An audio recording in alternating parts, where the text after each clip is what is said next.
মুহান্নাদ।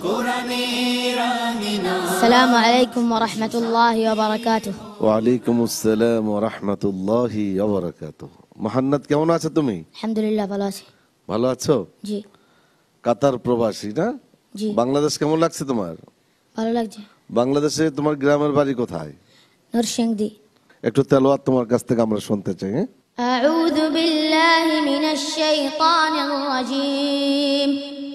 বিসমিল্লাহির রাহমানির রহিম। হামিম। তানজিলুল কিতাবি মিনাল্লাহিল আজিজিল হাকীম। ما خلقنا السماوات والأرض وما بينهما إلا بالحق وأجل مسمى والذين كفروا عما أنذروا معرضون قل أرأيتم ما تدعون من دون الله أروني ماذا خلقوا من الأرض أم لهم شرك في السماوات ائتوني بكتاب من قبل هذا أو أثارة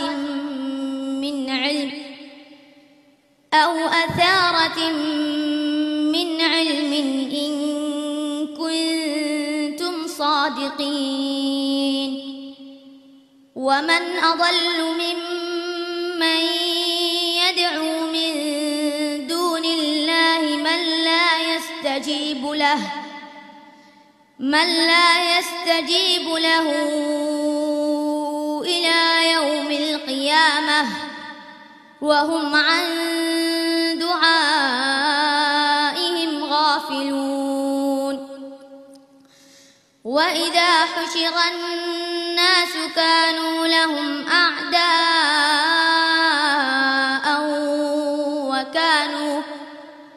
وكانوا بعبادتهم كافرين وإذا تتلى عليهم آياتنا بينات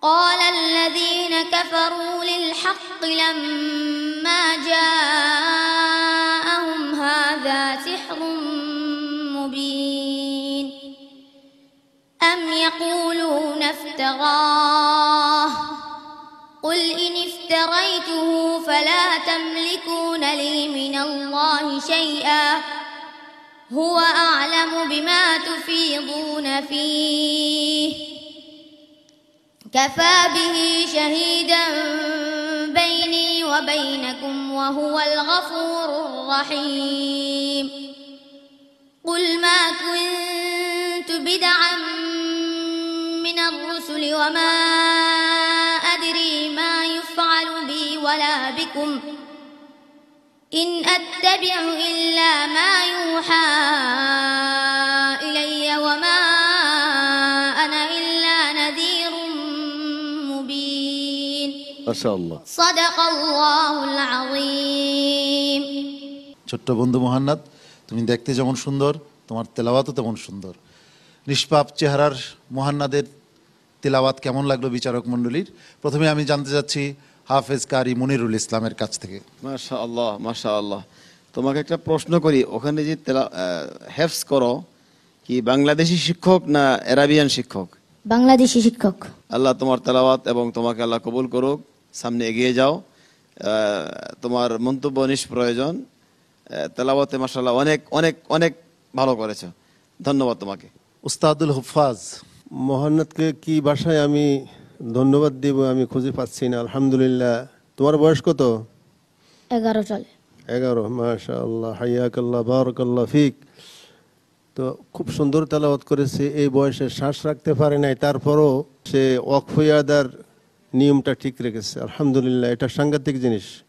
তেলাওয়াতের ব্যাপারে, ইলমে কিরাআতের ব্যাপারে ওয়াকফ ইয়াদা খুবই গুরুত্বপূর্ণ। আমি দোয়া করি আল্লাহ তাআলা তাকে যেন অদূর ভবিষ্যতে একজন বিজ্ঞ হাফেজ, বিজ্ঞ আলেম হক্কানি হিসাবে কবুল মঞ্জুর করেন, আমিন। আমাদের মুহান্নাদ কিন্তু অনেক স্মার্ট, বয়স কম কিন্তু তার স্মার্টনেস আমাকে মুগ্ধ করেছে, খুবই চমৎকার। তো আমি মন্তব্য নিচ্ছি মোহতারাম অতিথি জনাব মোহাম্মদ হাবিবুর রহমান। ধন্যবাদ ছোট্ট বন্ধুকে, সে তো আসলেই খুব সুন্দর কোরআন তেলাওয়াত করেছে। এখানে আমরা যারা উপস্থিত সবাই আমরা এটা উপভোগ করেছি এবং আমরা সবাই তরফ থেকে তাকে মোবারকবাদ জানাই এবং সামনের দিনগুলোতে সে আরও এগিয়ে যাবে এবং সে একজন আন্তর্জাতিক পর্যায়ে স্বীকৃতি স্বরূপ সে আরও পুরস্কার পাবে এবং এগিয়ে যাবে, এই আশাবাদ ব্যক্ত করে আমি তার সুন্দর জীবন কামনা করছি। আসসালামু আলাইকুম ওয়া রাহমাতুল্লাহি ওয়া বারাকাতুহু।